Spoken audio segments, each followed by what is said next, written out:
Dan apa yang dilihat Dika, ternyata itu bukan bapaknya Dika. Dika melihat sosok itu sangat menyeramkan, karena Dika melihat wajah sosok itu penuh dengan sisik ular dan matanya menyala-nyala seperti api. Tapi anehnya, saat Slamet mau mencabut benda itu, Slamet nggak kuat. Karena Slamet sudah mencoba berkali-kali, tapi Slamet sendiri juga nggak kuat. Slamet pun ngomong sama Dika, "Dik, aku nggak kuat, kok benda kecil ini berat sekali ya."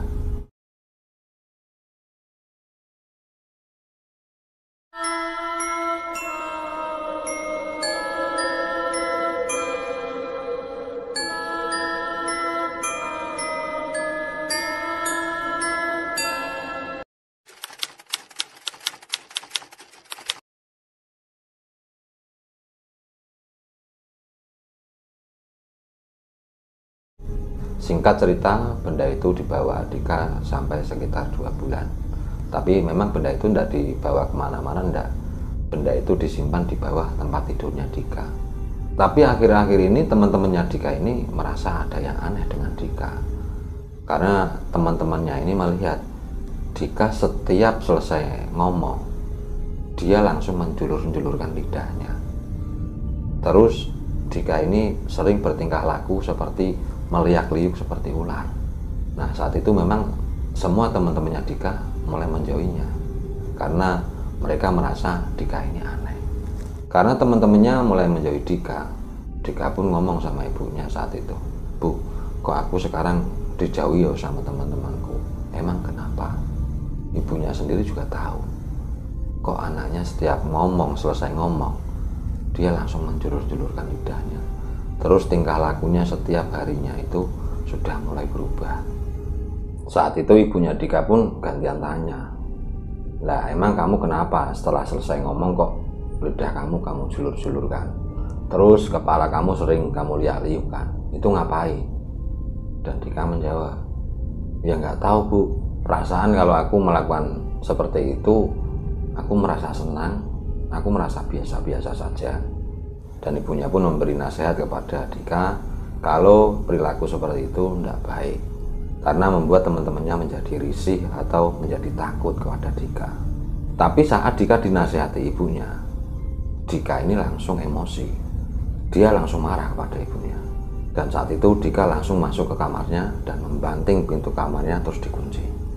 Dan Dika saat itu nggak mau keluar dari kamarnya sekitar 2 hari. Dika nggak berangkat sekolah, nggak makan, nggak pipis, pokoknya nggak keluar dari kamar. Ibunya Dika ini merasa khawatir dan menyesal karena dia kemarin ngomong seperti itu sama Dika. Karena ibunya Dika ini merasa bingung, akhirnya ibunya Dika ini meminta solusi kepada bapaknya. Bagaimana kok Dika sampai semarah itu sama ibunya? Setelah itu bapaknya Dika pun mencoba ngomong sama Dika. Tapi ngomongnya ini nggak masuk ke kamarnya Dika, enggak, karena kamarnya Dika ini dikunci. Dan saat diajak ngomong sama bapaknya dari luar kamar, Dika ini hanya menjawab dengan satu jawaban, "Aku nggak suka kalian, aku nggak senang dengan kalian, jangan ganggu aku." Cuman itu saja yang dijawab oleh Dika. Sampai di hari ketiga, Dika pun masih belum mau keluar dari kamarnya. Dan kedua orang tuanya Dika semakin bingung, semakin panik. Karena Dika sama sekali nggak mau keluar dari kamarnya. Dika nggak makan, nggak minum. Tapi Dika ini merasa nggak lapar, nggak haus. Karena Dika saat itu merasa dia itu setiap dia tidur, pasti dikasih makan dengan sosok itu, terus dikasih minum oleh sosok itu. Jadi selama 3 hari nggak keluar dari kamar itu, Dika nggak merasa kelaparan. Tapi kedua orang tuanya Dika ini tetap panik karena mereka berdua melihat Dika nggak makan selama 3 hari, nggak makan, nggak minum. Karena bapak ibunya Dika merasa ada yang aneh dengan diri Dika, bapaknya Dika ini mempunyai satu kenalan orang tua atau dukun. Saat itu di sore hari, sekitar habis asar, bapaknya Dika ini pergi ke dukun itu. Karena kalau orang kampung atau orang Jawa itu, kalau anaknya susah diatur atau anaknya beling, nakal, orang tua di kampung itu sering nyuwukkan anaknya atau nyemburkan minta doa sama dukun biar anaknya nggak bandel atau nggak nakal. Nah, saat itu bapaknya Dika ini berpikir mungkin kalau disuguhkan atau dimintakan doa sama dukun, biasanya anak-anak itu nakalnya berkurang. Nah, saat itu setelah habis asar, bapaknya Dika dan ibunya ini pergi ke rumah dukun itu. Sebut saja namanya Mbah Warso. Saat sampai di rumah Mbah Warso, bapaknya Dika ini menceritakan keadaannya Dika, perilakunya Dika. Nah, Mbah Warso saat itu memberitahu kepada orang tuanya Dika kalau Dika itu ada yang ngikutin. Dan bapaknya Dika ini ngomong sama Mbah Warso, terus apa yang harus dilakukan. Setelah itu Mbah Warso pun menyalakan dupanya dan menulis ke sebuah kertas dengan dupa itu. Nggak tahu tulisannya seperti apa, nggak tahu. Terus dilipat-lipat, dan kedua orang tuanya Dika ini disuruh meletakkan benda itu di atas pintu kamarnya Dika. Dan sebelum orang tuanya Dika ini pulang, memang mereka ini bertanya kepada Mbah Warso tentang makhluk apa yang mengikuti Dika sebenarnya. Mbah Warso pun menjawab kalau makhluk yang mengikuti anaknya itu adalah siluman Raja Ular Naga Sakti. Setelah sudah tahu makhluk apa yang mengikuti anaknya, kedua orang tuanya Dika ini pun pulang. Setelah sampai di rumah, kedua orang tuanya Dika langsung meletakkan benda itu di atas pintu kamarnya Dika, tapi dari luar. Nah, sampai di malam harinya, memang kedua orang tuanya Dika ini tidurnya akhirnya di dekat kamarnya Dika. Nah, pas kedua orang tuanya Dika ini tidur sekitar jam 1 malam, ibunya Dika ini mendengar suara tempat tidur anaknya ini berbunyi krekek, krekek, krekek, krekek gitu. Ibunya Dika pun bangun, tapi mau mengintip sendiri, ibunya Dika ini nggak berani. Nah, akhirnya ibunya Dika pun membangunkan bapaknya. Setelah mereka berdua bangun, ibunya Dika ini yang pertama kali mengintip Dika dari celah dinding kamarnya Dika. Dan apa yang dilihat ibunya Dika? Ibunya Dika melihat kamarnya Dika itu penuh dengan badan ular, satu ular tapi memenuhi kamarnya Dika. Dan Dika memeluk kepala ular itu. Sontak seketika itu juga ibunya Dika langsung gemeteran, dan saking gak kuatnya ibunya Dika langsung semaput atau pingsan. Bapaknya Dika melihat istrinya yang jatuh di tanah dan pingsan. Bapaknya Dika ini langsung mengangkat istrinya dan ditaruh di atas tempat tidur lagi. Karena bapaknya Dika sendiri juga penasaran apa yang dilihat istrinya, kok dia bisa sampai pingsan. Bapaknya Dika ini nggak ngurusin istrinya dulu, enggak. Dia juga ikut ngintip di kamarnya Dika, dan bapaknya Dika pun juga kaget. Dia juga melihat satu badan ular yang sangat besar sekali memenuhi ruangan kamarnya Dika, dan Dika ngelonin atau memeluk kepala ular itu. Saat itu bapaknya Dika juga hampir pingsan, tapi bapaknya Dika ini masih kuat nahan. Saat itu bapaknya Dika sudah nggak bisa berpikir apa-apa, tapi bapaknya Dika ini melihat istrinya yang masih pingsan. Akhirnya bapaknya Dika pun langsung lari ke dapur, terus memasak air hangat untuk membangunkan istrinya, membasuhkan air hangat itu di kaki istrinya. Karena biasanya orang pingsan itu seluruh badannya itu dingin. Jadi bapaknya Dika ini berinisiatif dimasakkan air terus dibasuhkan ke kaki atau ke tangan istrinya, siapa tahu bisa secepatnya bangun. Setelah dirasa sudah cukup hangat air itu, memang bapaknya Dika ini langsung membasuhkan atau mengompreskan air-air itu ke kaki, ke tangan, ke kepala ibunya. Dan benar, nggak lama kemudian ibunya Dika ini sadar. Tapi setelah sadar, ibunya Dika ini pun langsung nangis lagi, karena dia masih ingat apa yang terjadi barusan. Karena dia melihat anaknya memeluk ular yang sangat besar sekali. Setelah melihat istrinya bangun atau ibunya Dika ini bangun, bapaknya Dika pun menenangkan sebentar. Setelah ibunya Dika sudah mulai dirasa tenang, bapaknya Dika ini mengajak istrinya pergi ke rumah dukun itu lagi. Setelah sampai di rumah dukun itu atau di rumah Mbah Warso, bapaknya Dika menceritakan apa yang baru dia lihat tadi. Mendengar cerita dari bapaknya Dika lagi, Mbah Warso pun mau nggak mau akhirnya memberitahu kenapa Dika bisa seperti itu. Dan Mbah Warso memberitahu kepada bapaknya Dika kalau sebenarnya Dika menyimpan satu benda gaib yang disimpan di dalam kamarnya. Dan Mbah Warso menyuruh bapaknya Dika untuk mengambil benda itu. Tapi Mbah Warso melarang mengambilnya malam ini, dan Mbah Warso menyuruh mengambil benda itu di siang hari. Setelah benda itu bisa diambil, memang Mbah Warso menyuruh bapaknya Dika untuk mengantarkan benda itu ke rumahnya Mbah Warso karena mau dilarung atau dibuang.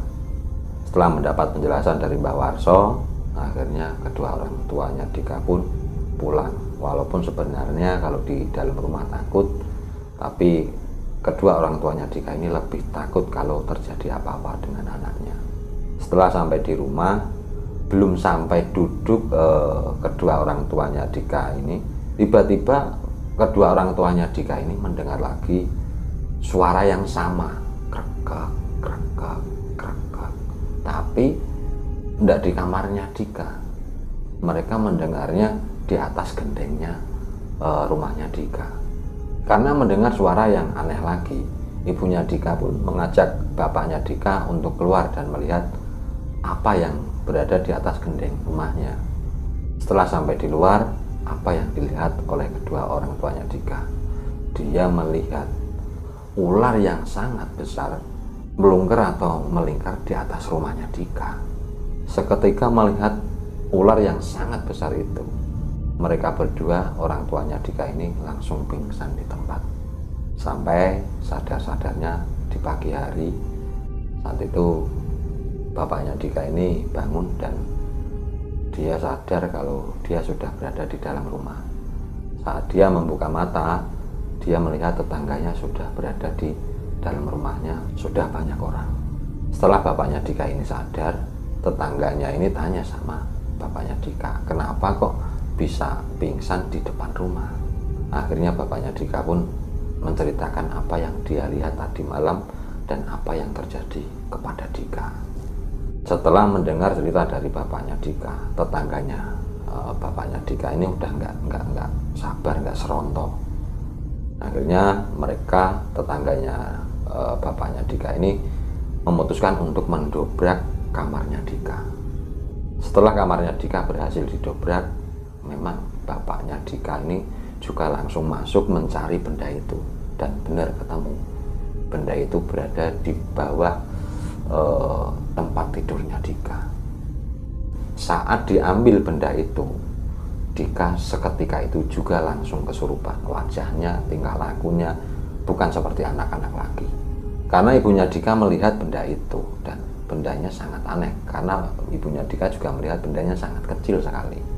Ibunya Dika ini merasa sangat marah dengan benda itu, karena kemarahan ibunya Dika ini melihat anaknya yang menjadi seperti itu. Setelah melihat benda itu yang masih dipegang oleh bapaknya Dika, ibunya Dika ini langsung ngomong sama bapaknya Dika, "Pak, mana bendanya? Biar aku kasih sama Mbah Warso. Bapak di rumah saja, tolong jagain Dika, biar benda itu tak anterin ke rumahnya Mbah Warso." Karena bapaknya Dika ini sudah percaya dengan istrinya, akhirnya bapaknya Dika ini memberikan benda itu kepada ibunya Dika. Setelah itu ibunya Dika meminta tolong kepada salah satu anak tetangganya, sebut saja namanya Seno, untuk mengantarkan ibunya Dika ini ke rumahnya Mbah Warso. Setelah itu ibunya Dika dan Seno pun berangkat ke rumahnya Mbah Warso. Tapi setelah sampai di tengah perjalanan, amarahnya ibunya Dika ini makin memuncak. Karena kenapa kok benda ini ikut dengan anaknya? Terus apa salah anaknya kok sampai dijadikan seperti itu? Karena ibunya Dika ini udah nggak sabar. Di tengah perjalanan itu, ibunya Dika memutuskan untuk membuang benda itu sendiri. Dan saat itu ibunya Dika ngomong sama Seno, "No, nggak jadi ke rumahnya Mbah Warso. Aku antarkan saja ke sungai, sebut saja Sungai L. Itu adalah sungai yang lumayan besar." Dan ibunya Dika ini memberitahu kepada Seno kalau dia mau membuang sendiri benda itu. Setelah itu Seno pun mengantarkan ibunya Dika sampai ke Sungai L itu. Setelah sampai di sana, dengan rasa amarah, ibunya Dika ini sebelum membuang benda itu mengatakan, "Pergi kamu dari anakku. Jangan pernah kembali lagi atau mengganggu anakku. Kamu ini adalah benda laknat." Setelah mengatakan seperti itu, ibunya Dika pun membuang benda itu sambil mengucapkan, "Nyah kamu dari anakku." Nah, saat melempar benda itu, Seno ini melihat di mana tempat benda itu jatuh. Dan apa yang dilihat Seno? Seno melihat tempat jatuhnya benda itu, airnya langsung seperti membuat pusaran. Seno sampai bengong melihat airnya. Nah, nggak sadar ternyata ibunya Dika ini sudah menunggu Seno di dekat motor.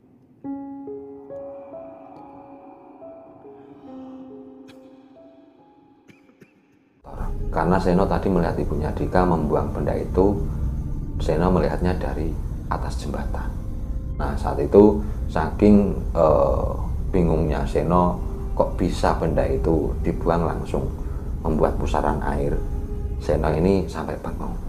Setelah dipanggil sama ibunya Dika, Seno pun kembali lagi ke motornya dan pulang ke rumahnya ibunya Dika lagi. Setelah sampai rumah, ternyata Dika belum sadar, dia masih kesurupan. Ibunya Dika ini bingung, kok kenapa anaknya masih belum sadar. Mungkin rasa sayang dari seorang ibu, walaupun anaknya kesurupan. Dengan menangis, ibunya Dika ini tidak ada rasa takut. Dia langsung memeluk anaknya. "Dik, cepat sembuh nak. Kamu ini kenapa? Jangan kamu mengikuti setan-setan itu. Sudah ya nak, kamu harus kuat. Baca bismillah, baca Allah. Sebut Allah, pasti kamu kuat." Nah, setelah ibunya Dika mengatakan seperti itu, Dika ini menjawab, atau makhluk yang merasuki Dika ini menjawab, "Kamu berani memisahkan aku dengan anak ini.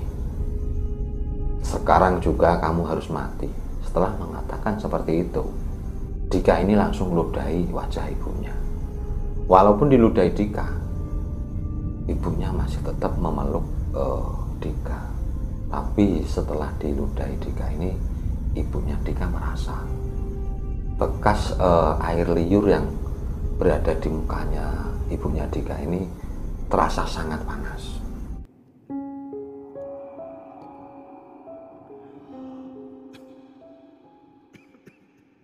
Tapi setelah Dika meludahi wajah ibunya, Dika juga langsung lemas dan pingsan. Setelah tetangganya Dika ini sadar kalau makhluk yang berada di tubuhnya Dika ini udah keluar, akhirnya Dika pun diangkat dan direbahkan di atas tempat tidur. Sekitar ada 1 jam Dika ini pingsan. Akhirnya Dika pun sadar. Tapi Dika ini belum sembuh total. Mungkin kebiasaan dari makhluk jin yang pernah dilakukan kepada tubuhnya Dika ini masih ada. Jadi setiap Dika selesai ngomong masih menjulur-julurkan lidahnya. Nah, ibunya Dika sendiri merasa wajahnya semakin panas. Sampai di sore hari sekitar jam 5 sore, ibunya Dika ini udah gak kuat nahan rasa panas yang berada di mukanya. Bahkan ibunya Dika ini juga merasa seluruh tubuhnya ini merasa panas.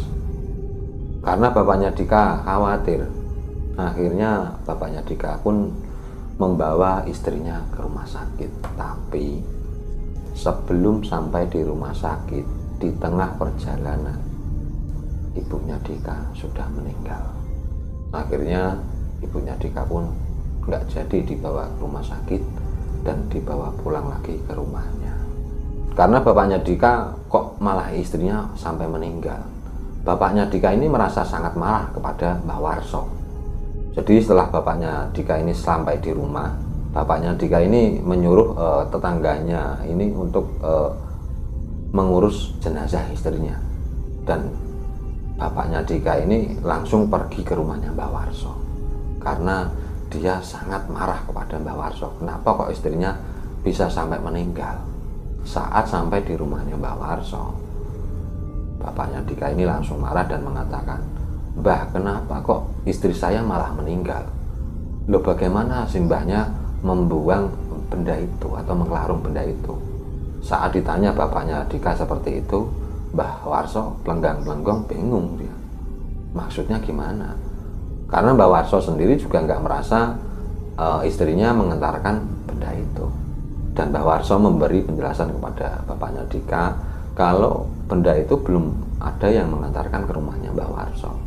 Bahkan istrinya bapaknya Dika belum ada datang ke rumahnya Mbah Warso. Nah, bapaknya Dika saat itu semakin bingung. Loh, bukannya tadi dibawa ke rumahnya Mbah Warso, kok Mbah Warso sendiri malah bingung. Akhirnya bapaknya Dika pun pulang.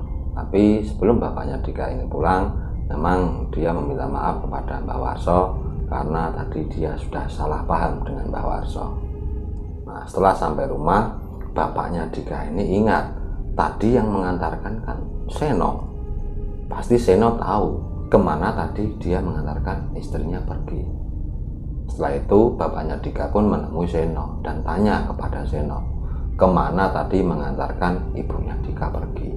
Seno pun menceritakan kepada bapaknya Dika kalau di tengah perjalanannya tadi Seno diminta tolong untuk mengantarkan ke Sungai El. Karena kata ibunya Dika, dia pengen membuang benda itu sendiri.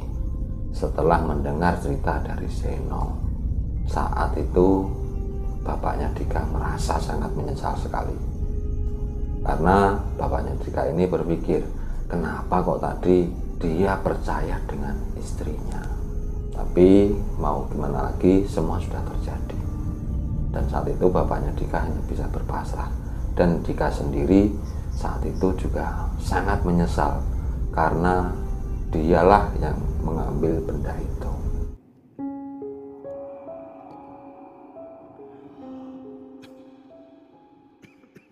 Mungkin cukup sampai di sini kisah horor dari Mas Dika, dan saya sangat terima kasih sekali kepada Mas Dika karena kisahnya boleh diceritakan di channel Jagating Lelembut. Nah, mungkin ada hal yang bisa kita petik dari kisahnya Mas Dika, yaitu jangan sekali-kali atau jangan gampang percaya dengan bangsa gaib atau makhluk gaib, karena terkadang dia bisa menipu diri kita semua. Mungkin cukup sekian dulu kisah horor dari channel Jagating Lelembut. Banyak salah dalam bertutur kata, mohon maafkan. Mungkin cukup sekian dulu. Assalamualaikum, salam Jagating Lelembut.